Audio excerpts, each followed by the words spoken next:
அவளுடைய குலதெய்வ அனுகிரகம் முதல்ல வேணும். அந்த குலதெய்வங்களை நம்ம எவ்வளவுக்கு எவ்வளோ மனசார பிரார்த்தனை பண்ணுறோமோ அவ்வளவுக்கு அவ்வளோ ரொம்ப விசேஷமான ஒரு நிகழ்வாக நடக்கும். ஒரு எடுத்துக்காட்டுக்கு சொல்லணும் அப்படின்னா, ஒரு கல்யாணம் மாப்பிள்ளையுடைய அப்பா அம்மா இருக்கா, அண்ணா தான் எல்லாத்தையும் எடுத்து நடத்துகிறார். அப்பா அம்மாவை கூப்பிடாமல் கல்யாணம் நடத்த முடியுமா? அப்படி இருக்கிறச்ச அப்பா அம்மா வரலை. உடனே என்ன பண்ணியிருக்கான்னா, போயிட்டு அப்பா அம்மாவை கூட்டின்னு வந்து உட்காத்தி வச்சு எந்த கோமா இருந்தாலும் மன்னிச்சுடுங்கோ அப்படின்னு சொல்லி தான் கல்யாணம் பண்ணி வைப்பா.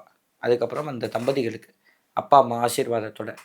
அது மாதிரி நம்ம கூப்பிடலையே அப்படின்னு சொல்லி வருத்தப்படக்கூடிய ஒரே தெய்வம் நம்ம குலதெய்வம் தான். நம்ம எல்லாம் முருகரை போய் பிரார்த்தனை பண்ணுறோம், விநாயகரை பிரார்த்தனை பண்ணுறோம், அங்காள பரமேஸ்வரியை பிரார்த்தனை பண்ணுறோம், ஒரு தெய்வங்களை பிரார்த்தனை பண்ணிட்டு இருக்கோம். இவ்வளோ பேரை சுற்றுறானே, என்னையை வந்து ஒரு வாட்டி பார்த்துட்டு போகப்படாதான்னு கண்ணு விட்டு அழுமா அந்த தெய்வம். குலதெய்வம் அழுதால் நமக்கு அது கஷ்டம். அதனால் இன்றைக்கும் குலதெய்வ வழிபாடு மிக மிக முக்கியமானது.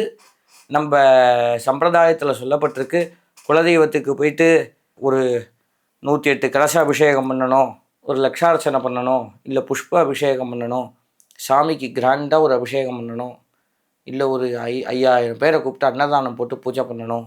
இதெல்லாம் ஒன்றும் கிடையாது.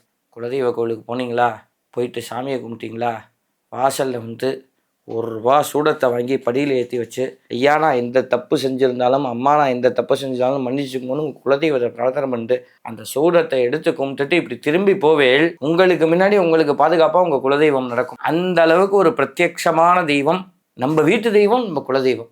அதனால் குலதெய்வ வழிபாடு ரொம்ப முக்கியம்.